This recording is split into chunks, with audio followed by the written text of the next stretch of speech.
What if the most expensive ship in global trade is the one carrying almost nothing? Not the vessel packed with televisions, auto parts, and sneakers. The one moving half empty, or even sailing mainly to get into the right place at the right time. That sounds irrational. It isn't. In today's shipping market, carriers can sometimes make more strategic money repositioning ships, containers, and weekly capacity than serving normal cargo flows. And that hidden trade is one reason your goods arrive later and cost more. This is not just a Red Sea war risk story. It is a story about network economics. When attacks around the Bab el-Mandeb pushed major carriers to reroute around the Cape of Good Hope, the visible problem was longer voyages. The less visible problem was that every detour scrambled where vessels, empty containers, crews, and berth windows needed to be. Shipping lines did not just lose time. They gained a new incentive: protect premium lanes, rebuild schedules, and move equipment into the markets where rates were exploding. Think of global shipping like an airline network, where half the planes are suddenly late by 10 days. You do not just disappoint passengers.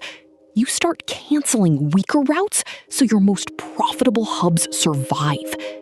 That is what happened at sea. According to Drewry and Zenith Market Tracking through 2024, spot rates from Asia to North Europe and the Mediterranean surged several times above pre-crisis levels after the Red Sea rerouting wave. The Shanghai Containerized Freight Index, the SCFI, showed sharp jumps as available effective capacity tightened. Lloyd's List and Reuters also documented carriers blanking sailings and reshuffling networks to stabilize margins. So the real question is not, why are rates up? It is, why would a carrier prioritize an emptier ship over your full container? Because in liner shipping, the most valuable cargo is sometimes not cargo. It is position. Position of the vessel. Position of the empty box. Position in the weekly schedule. Position at the port before competitors get the slot. I think this is the part most consumers never see. We imagine shipping as a simple delivery business. In reality, it behaves more like a moving chessboard with fuel bills attached. Start with the vessel itself. A round trip from Shanghai to Rotterdam through Suez became roughly 10 to 14 days longer when carriers diverted around southern Africa, depending on speed and congestion. Sea Intelligence estimated the disruption effectively absorbed a meaningful share of global container fleet capacity because ships stayed busy longer on the same loop. If a ship is tied up on a longer rotation, it cannot serve another lane. So carriers had to decide, do we keep honoring lower yield cargo commitments everywhere? Or do we concentrate assets where spot pricing is strongest and schedule recovery matters most? The answer was hidden in plain sight. They protected network value. That meant some exporters found fewer bookings, more rolled cargo, and less equipment even outside the combat zone. A container from Southeast Asia to East Africa, or from India to secondary European ports, could suddenly become less attractive than sending empties back to major Asian loading hubs. Why? Because an empty box in the wrong place earns nothing. An empty box rushed back to Shanghai, Ningbo, or Yantian can be filled on a lane where rates are surging. That logic is not theoretical. During past disruptions, including the pandemic-era equipment crunch, carriers aggressively repositioned empty containers to Asia to capture outbound demand. The Federal Maritime Commission in the United States examined complaints in 2021 and 2022 about exporters struggling to secure boxes while empties were sent back quickly. The mechanism never really disappeared. The Red Sea shock revived it under a new excuse: schedule chaos. And here is where the economics gets sharper. If a carrier can earn several $1,000s more per 40-foot equivalent unit on a premium Asia-Europe leg, every day spent serving weaker cargo flows has an opportunity cost. Alphaliner and industry reporting through 2024 showed carriers redeploying tonnage, adding extra loaders on lucrative corridors, and adjusting strings to preserve reliability where customers would pay the most. Reliability itself became a product. Not perfect reliability, just relatively less bad reliability than the alternative. Mini hook? But the vessel is only half the story. The box matters just as much. Empty container repositioning sounds boring until you realize it can move prices worldwide. A container is not just steel, it is a ticket into a high-rate market. If Europe ends up with too many empties and Asia too few, carriers face a choice: wait for balanced trade to fix itself, or push empties back fast, even if that means disappointing lower-priority export cargo.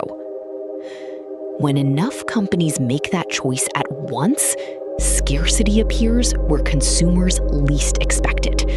Not because the world ran out of ships, but because usable capacity was being pulled toward the most strategic loops. I'll be honest, this is one of those moments when the phrase supply and demand feels too polite. What we are really watching is selective scarcity. A scarcity designed by incentives, contracts, and route math. Is that illegal? Usually no. Is it neutral? Also no. Then comes the third layer: schedule integrity. Shipping lines sell weekly service patterns. Large retailers and manufacturers do not just buy space, they buy planning confidence.